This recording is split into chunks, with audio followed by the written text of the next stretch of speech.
19-year-old NYC Machete attack suspect wanted to, quote-unquote, carry out jihad. A 19-year-old named Trevor Bickford is accused of assaulting New York City Police Department officers using a machete on New Year's Eve of 2023. So, just last week. Bickford was on the FBI's watch list before the attack and had been previously interviewed by federal agents in Maine after saying that he wanted to travel overseas to help his Taliban Muslim brethren in Afghanistan. If that's not a red flag, I don't know what is. Bickford said that he was willing to die for his religion. During the attack, Bickford pulled out a machete and started attacking the police officers. A criminal complaint reports that the suspect claims during his interview, Bickford told the authorities that he said Allahu Akbar before walking up to the officer and hitting him with the machete. He tried to snatch a gun from an officer, but could not get it out of a holster. He was later shot in the shoulder by an officer and taken into custody. Bickford has been charged with multiple counts of attempted murder and assault and has no previous criminal record. The department said that the 3 injured NYPD officers were hospitalized in stable condition and were later released. Did you hear about this? No. I didn't even hear about this until Dee sent this to me. I was like, what the hell? Yeah. But he even sucked at being a jihadi. He couldn't even get one guy. He must feel like a total failure. Like you're not murdered, Armin, and you didn't even get one guy. You must feel so ashamed. You even suck at being a terrorist. So good. I don't know if that's helpful feedback, Armin.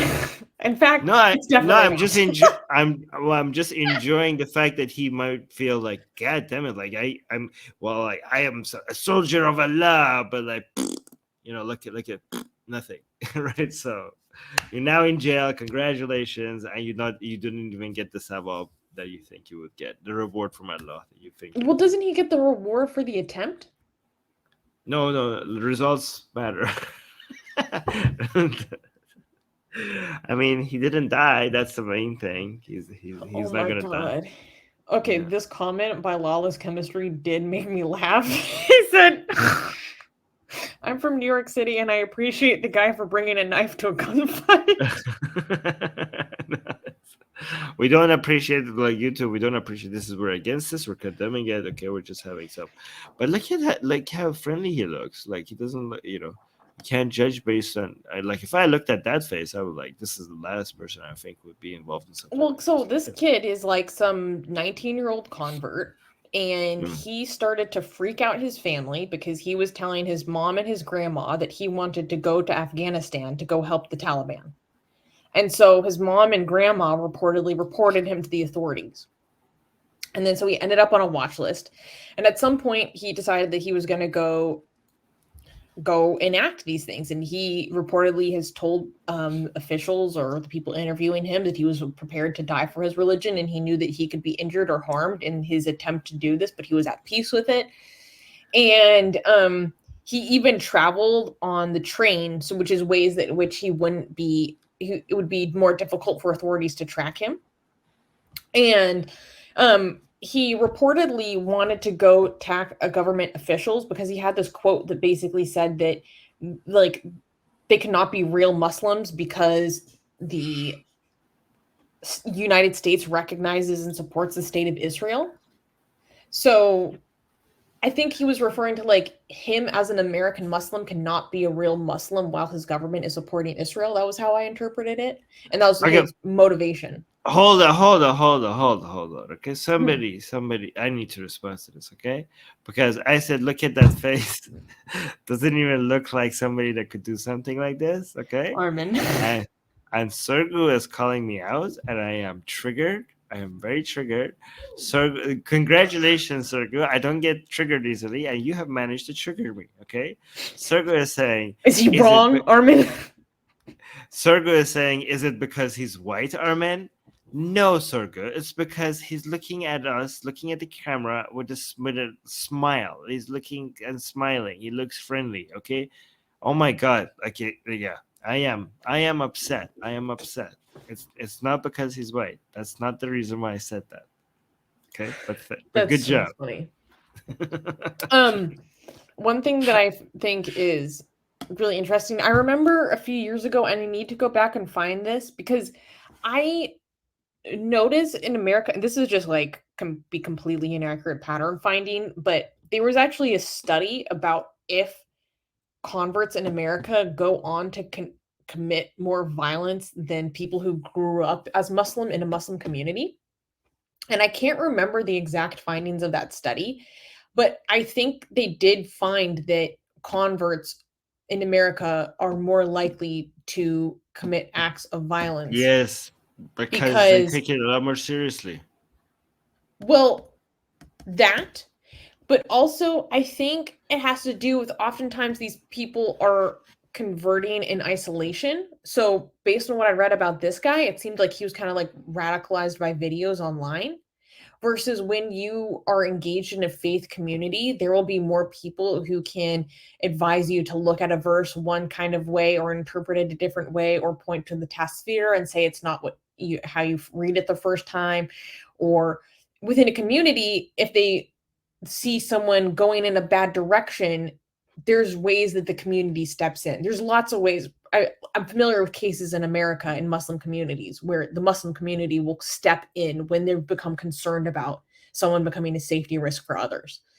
So, but if you're not raised in that environment, you have less of those, less in your environment to help you like keep the brakes on, so to speak. Did that? What do you think about that? Yeah, I also don't think it's about converts are more radical. They like actively picked this religion and went into it, right? That has something to do with. I remember watching a TV What do you series mean? like so. So when you're born into it, you're more likely to be like, yeah, of course it's Islam, okay? But if you're like not born into it and you're like, okay, I choose you, I choose this religion, right? That means like there's a lot more eagerness and thought that went into it that would like Conviction, yeah. conviction and everything. And this is such a known phenomenon that even ISIS people make fun of this, right? What? There's a yeah, What? like among them, the white converts that are there, they laugh at them about how seriously they take Islam, right? Like this is like you should watch a TV series, a British TV series called The State. Have you seen that? The State. It sounds It's about familiar. yeah, it's a TV series about ISIS, right? And it's really good. I think if you haven't watched it, you should. Okay, and the ISIS members in that TV series also, there's like a white ginger convert among them, and he does everything so like tries to follow Islam in Islamic practices in so much detail, and these other ISIS people are like looking at him and they're like laughing, right? Because so there's a part in that is making this is such a known phenomenon that they even included it in the TV series. So there's that. By the way, did you Dude, mention that his how extreme do you have to be when you're being memed by ISIS? God damn. I know. Oh my god. You should wait. You mentioned that the mother reported him to the officials, right? Based on what I was So reading, yeah. this is you see this happening, more, especially in North America, right? And this is because this is one of the many reasons, other than just being a good human being, that you shouldn't be alienating the Muslim community, okay? Because the best weapon the officials have against radicals within the Islamic community is the Muslim community. Oh, that's a The Mus- fact, and they know it. The people that do this work, they know that. yes, the Muslim community need to feel like they belong in this country, that they are the citizens of the country, and that the officials are there to protect them. That is not them against the state, it's them with the state against the radicals. You have to give them that feeling, because without them helping you, like look, a mother is reporting on his own child.